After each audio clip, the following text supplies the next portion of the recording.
Hello everybody, it's Pugmaster Flash, and today I'm going to be reviewing the LEGO Star Wars 75394 Imperial Star Destroyer. So, in the traditional fashion, let's get right on into it with the minifigures. So our first one here is Lord Vader himself. There's been quite a few of this minifigure in some recent Star Wars sets, but that doesn't take away from the fact that this is an excellent representation of the Dark Lord himself. He has some really nice torso printing there, with like that nice bit of like silver on the top there, or what I don't exactly know what canonical purpose that serves, but it looks very nice. And he's got all of his buttons on his chest plate there. And obviously the especially nice thing about this iteration of Vader, like many of his recent ones, is that he actually has, let's turn the cape slightly around, he has arm printing, which is always a really nice detail on minifigures and makes them feel very premium. And this looks, as expected, especially nice on Darth Vader himself there. And he has that on the other side. You know, you got the classic red lightsaber there with the nice improved blade there, which is more cloudy than the original ones, which have bubbles in them, unfortunately. So that looks very clean there. And underneath his helmet, he has a rather frustrated expression there. Yeah, probably just lamenting about the old days with Obi-Wan, his arch nemesis, something like that. And there's some additional detailing of the scars on the back of his head. So yeah, just a nice inclusion, very appropriate for the Star Destroyer, you know, leading all the commands going on. But yeah, he's been in a lot of sets recently, but it's always a nice inclusion to get a Darth Vader minifigure. Okay, so the next minifigure I do believe is exclusive to this set. This is Commander Praji.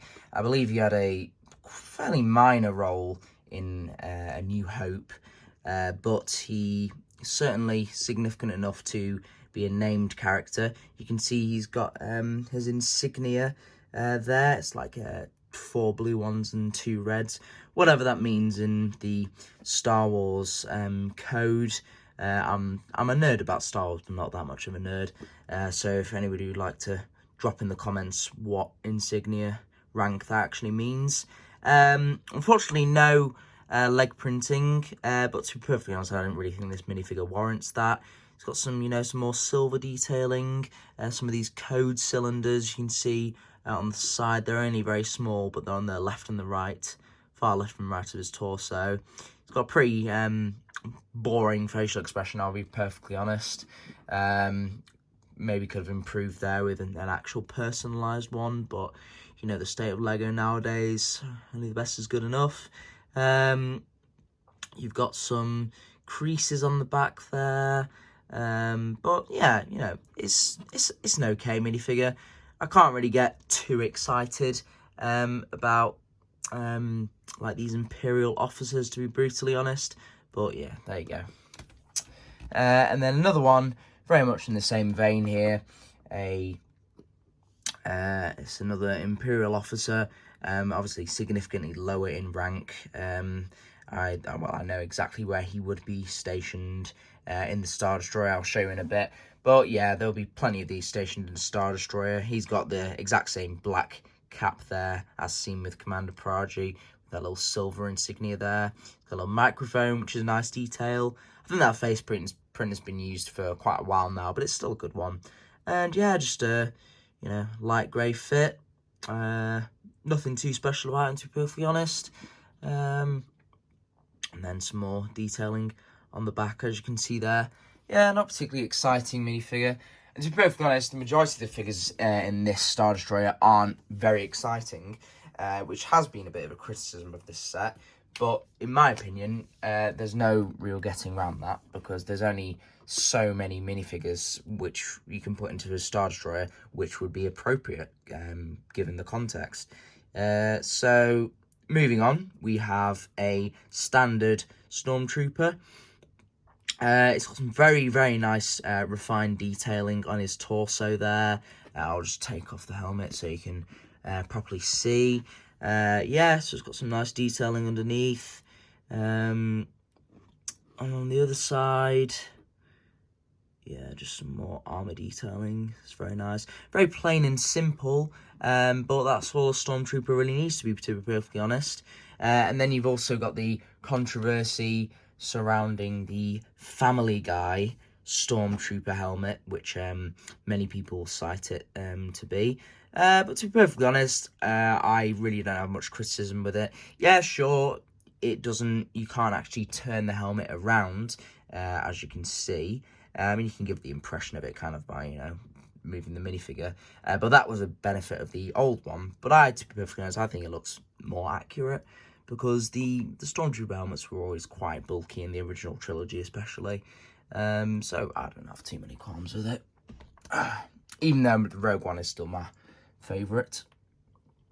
The Rogue One variant. Well, technically the penultimate minifigure.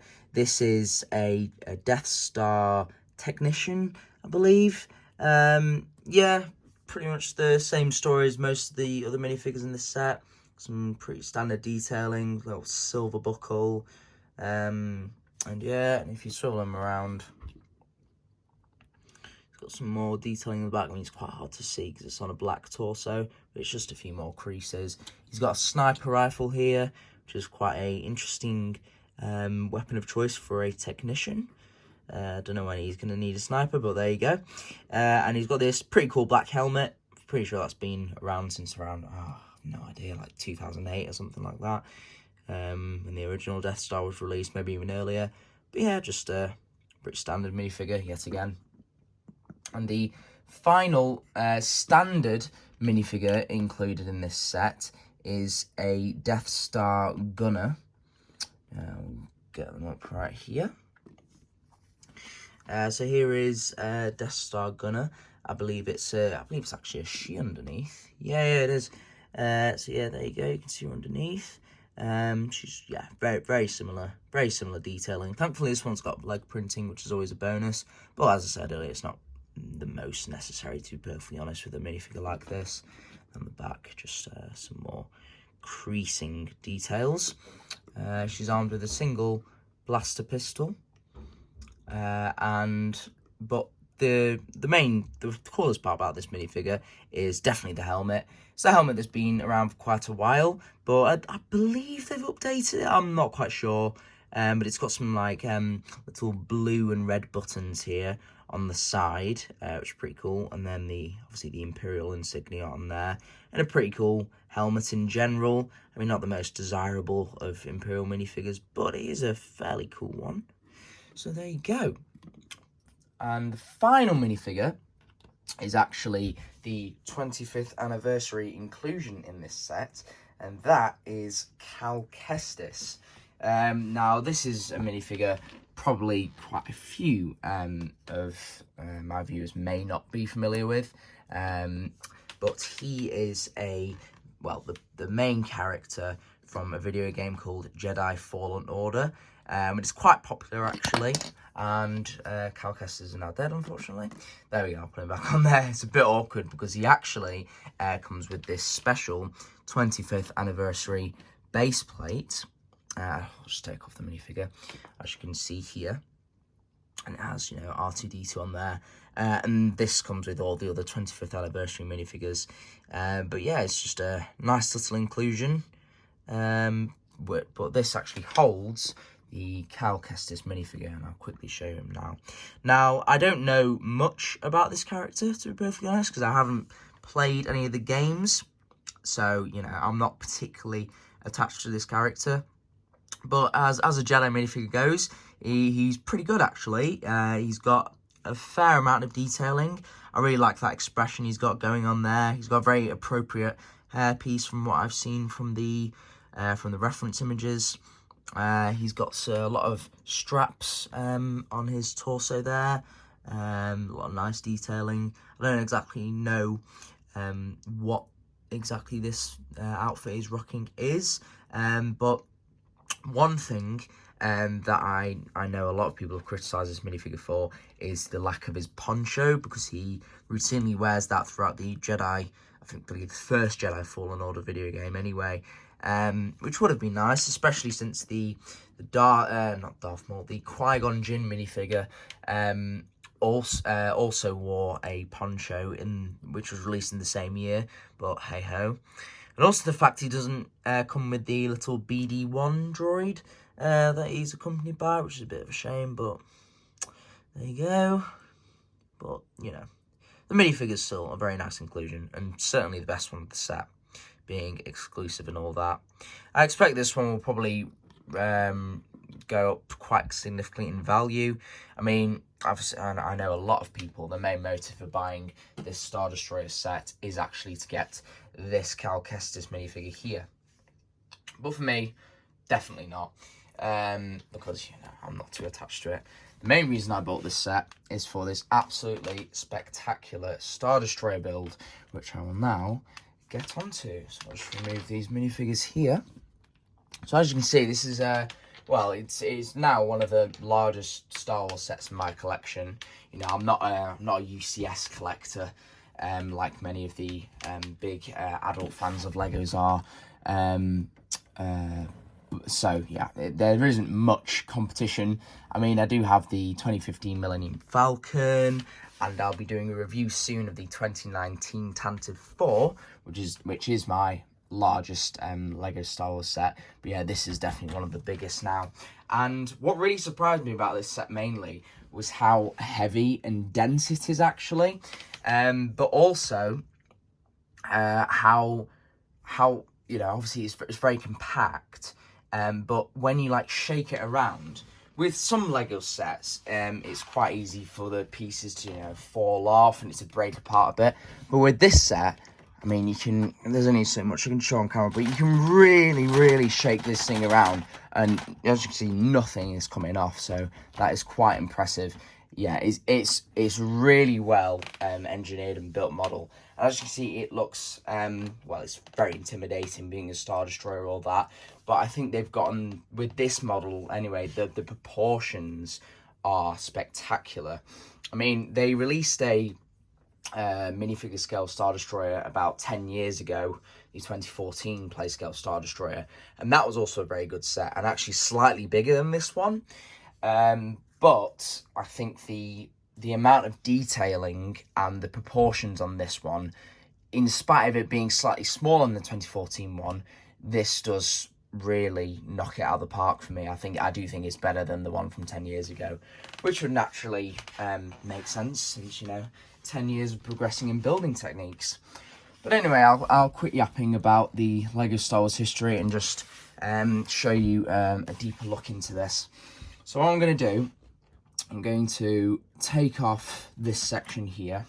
I'm going to show you the interior and this part of the exterior, and then this section later on, because it's actually my favourite part of the build. So yeah, let's take a look. So as you can see, you know, it's gotten the triangular shape very effectively, but a lot of the building techniques in this really surprised me actually. Like, part of it, I'm just like, how is this actually going to come into a very clean triangular shape? But it effectively doesn't. You know, there's a lot of Technic framework sections here, but as you can see, there's some really nice little bit of greebling detail all across the Star Destroyer.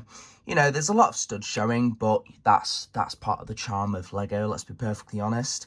But it strikes a nice balance between plates and studs, I think. So yeah, it does look very clean. And then obviously the other side of it is completely symmetrical. So as you can see there. But yeah, it is one of the cleanest Lego Star Wars models I would say I have in my collection. Around the back, this is another major area of improvement, I'd say, from the version from 10 years ago. But you see the iconic engines here, they're actually well integrated into the model. because I believe the 2014 Star Destroyer, the engines were actually poking out a bit, which was actually quite inaccurate. But as you can see, these are integrated inside, and it just looks, yeah, it looks very beautiful, I have to say. My Star Wars fanboy is just screaming right now. You can just see that first opening scene of A New Hope, and it's just like looming above. Yeah, it looks so good. But yeah, those nice blue jets coming out of the engines there looks really nice. And I was actually a bit confused because there are also, as you can see, 4 smaller engines in between the 3. And I was confused because I assumed they would put some light blue pieces in there because those engines were active. But actually looking upon some reference images, they don't actually come on in the Star Destroyer, so that's quite interesting. I don't know exactly what they're used for, but there you go. But yeah, that is just a really, really good shot of it, actually. I've never really seen it from that angle properly, but yeah, that looks great. On the back here as well, you have some spare ammunition for the spring-loaded shooters, which are kind of a staple for the majority of modern LEGO Star Wars sets. And that's hidden in the back in this section here, so you can flip this section up, and you have some spare ammo in here. And you've got these classic spring-loaded shooter bolts, and these are in green for the Star Destroyer, which is perfectly accurate. And you get 2 of those in there, and you can just slot them back in. And then here we have the bridge of the Star Destroyer, and this is very well built. You've got a singular sticker there, which kind of represents all the windows which the officers look out of, and then you've got these 2 sections here. I'm not exactly sure what purpose they serve in universe. I know like quite a few of the fighters often, like the Y-Wings for example, often target those in the films, so they're a bit of a weak point of the Star Destroyer. Something like a satellite dish, and I'm not exactly sure. But yeah, so they look very accurate, and it's really, really nicely built actually. It absolutely perfectly recreates the shape here, because you have these hinge sections which can be flapped up if you like, but I don't know why you would, because it just looks a bit silly. So put that down there, and yeah, just some really nice detailing and a nice use of this rigid part here on top to get that accurate effect. But yeah, that bridge just looks astounding, to be perfectly honest. I can't keep on glazing this set. It's just so good. It is really good. So now I'll show you the interior. So this is one of the major functions of this Star Destroyer set. So to access the interior, I mean, obviously I showed you previously, you take this section off. But to fully access it, it's a very simple mechanism. All you have to do is flap this section down and the other section down, and there you go. You are fully immersed in the interior of the Star Destroyer. So I'll take you into this this first section here. So this actually might be a tiny bit difficult to review, but thankfully, that reminds me, there's this carrying handle integrated into the Star Destroyer, which is very easy for kids to transport this around. But to be perfectly honest, it's such a robust set that a lot of the time you don't even need this, but this is actually especially helpful for me to review right now, so thank you for that, designers. So, as you can see here, this is kind of the bridge of the Star Destroyer. So, you know, you got a load of studs here where you can place a minifigure as they're walking along the bridge. So, for example, you could have Darth Vader over here, and he's just, you know, surveying all the work, and he looks pretty cool up there, pretty imposing, as Darth Vader should be. So yeah, that's just a nice little space to put Lord Vader. But there's also, you can probably see inside here, there are some stickers of the control panels. And you can see on the other side as well, there's some more stickers where the technicians work at, and there are also some chairs inside here. You can probably see the chairs right over there. I mean, I'll just put a minifigure in there to show you the full effect. I'll put one of these grey officers in there because they're usually seen down controlling these ports. Put them on that side. There you go. So there is an Imperial officer on there. He looks really cool down there actually. And you can load up this section with a load of minifigures if you want, and also excess Imperial officers you may have to get the real full effect down there. But yeah, it does look really cool, that section. I'm very impressed with that. But the main section of the interior, as you can see, is fairly detailed. We have a little blue syringe down there. I'm assuming this is a bit of a med bay, to be perfectly honest. There's another printed piece there, and in this section here, you can actually take it out. I'm assuming this is some sort of a med pack. It's frustratingly not coming out for me. There you go. So yeah, in that little chamber there is this little med pack, which looks very, very simple build, but you know, a nice little inclusion, nice little transparent and blue, definitely indicates a health pack. In case any stormtroopers got an injury on deck. So yeah, that's just a nice little area here. This is actually my favourite part of the interior, and I'll probably, I might as well take this out. It's on a little turntable, which is nice to spin around. But this is a little display here of a battle that's presumably taking place between the Empire and the Rebellion. I'm assuming here, this blue triangular section is representing a Star Destroyer, which would very much make sense. And then there's this rectangular transparent red section here, which is presumably representing the Rebellion, or something that's opposing the Empire or whatever. But yeah, this is a really cool section in my opinion. You can have like some minifigures leaning over and just like pointing out. You can give them some battle tactics or whatever. But yeah, this is really cool, and it just uses one of those transparent blue pieces yet again there, which is used for the engines as well on the outside of the Star Destroyer. But yeah, that's a really cool build there. I really like that.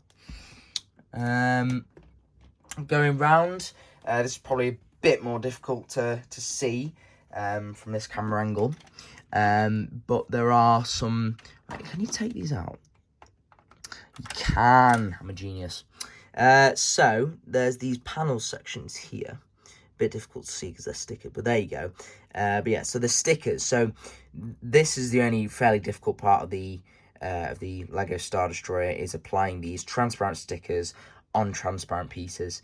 That can always be a pain, but they look really effective if applied well. So you've got that one there, you've got a panel in there, and they can very easily, as you can see, be taken out. I completely forgot, and you can actually take them out. You can put that back in, and then the other one. This is more of a display of the actual Star Destroyer. The previous one was just something like some TIE fighters or something. But yeah, that looks pretty cool there. Very impressed with the level of detail on these stickers. So that's that one. You've got kind of a weapon rack going on over there. As you can see, you can clip some weapons on there. There's like a singular small blaster there. And then on the other side, there is a section here with a little swivelly chair. You can see you've got a little cup there. I don't know what exactly that's. Just another one of those control panel pieces or whatever. Another blaster piece if you want. Yeah, you can put. I don't know if you've got like a Lego Tarkin minifigure. You probably look quite good in that swivelly chair over there. And then over here, you've got some Imperial boxes and some more control ports. I'll take these boxes out so you can have a better look. So this box here, it's actually surprised me. I haven't looked what's in these. Oh yeah, so you've just got some white binoculars. Get that. So in this crate, you have some white binoculars there. No, they look pretty suited for a stormtrooper with the whole white colour scheme. But yeah, you got some nice white binoculars there. And then in the other crate,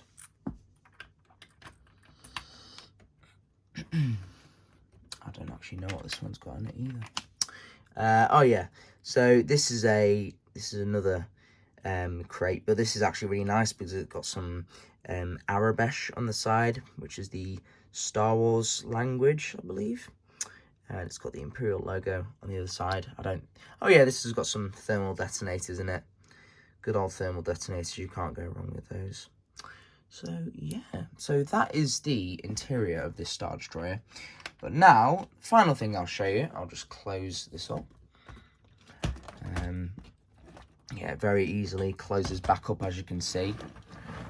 Put this over here. And I'll show you probably my favourite section of this Star Destroyer build. So this obviously goes on top of the Star Destroyer. It slots really nicely back on, and I'll show you that in a minute. But the main reason this is my favourite section of the Star Destroyer is because of how highly detailed it is, and I also love these turrets, which I'll show the function of in a minute. But as you can see, there's a load of small transparent clear pieces used here, like scattered throughout the build. But it really creates the impression of how massive these Star Destroyers are, because obviously like the interior is not minifigure accurate or scale, because like these things are absolutely huge. Like minifigures in scale actually, you know, like, very, very small. But yeah, this is some really nice detailing here of all the windows inside the Star Destroyer, and as you can see, it's completely symmetrical on the other side. Yeah, that is one of my favourite parts of this. It's really nicely tiled off, this section. It uses quite a few of those classic minifigure base plates there, which I actually use for my stand for displaying minifigures. And yeah, it's just really, really accurate the way it's layered. As you can see, I've just fired off one of those spring-loaded shooters accidentally. But since it's so eager, I'll show you that section. There's this part here, slightly sticking out, and I really like it when LEGO Star Wars designers do this, because sometimes the LEGO Star Wars sets with these spring-loaded shooters, they can look a bit obstructive, and they're just a bit ugly, to be perfectly honest. But when they actually integrate it into the build of the mechanism, so if you just press down on this here, that fires out the spring-loaded shooter, and it just looks so much cleaner. To be perfectly honest, you can just leave these out, and it makes very little difference, which is, yeah, one of the real benefits of them being integrated in there. And the final part, which probably most obviously sticks out to you as a viewer looking at this section, are these turrets here. They're very simple builds of the turrets of the Star Destroyer. You've got 8 in total, but I think they're very effective, and this is really, really cool. There's a section back here, it's this stick which is connected all the way throughout, but this actually, when you push this out and in here, this actually rotates the turrets simultaneously, and that just looks awesome, because that's obviously what they actually do in the films. So that's a really cool function there, and it does the exact same on the other side. So yeah, that is just pretty awesome, and it's really fun just fiddling around this. I could literally do this all day. So there you go, and here we go. Here is that section slotted back onto the Star Destroyer, and yeah, perfection. I'd highly recommend this set to any Star Wars fan, any LEGO fan, to be perfectly honest, because this is just such a stunning build. I mean, a lot of people can easily disregard this as just another, you know, big grey LEGO Star Wars spaceship. I mean, this is kind of the king of big grey spaceships, but the level of detailing and how accurate it is, the proportions, and all the cool little features. Honestly, this is one of my favourite LEGO sets in my collection. So yeah, I'd highly recommend this to anyone. I think I got this on a discount on Amazon, which I would recommend because it is quite pricey. I believe it's £150 on RRP. But yeah, regardless of that, I'd highly recommend this set. So thank you very much for watching, everybody, and I hope to see you in my next review.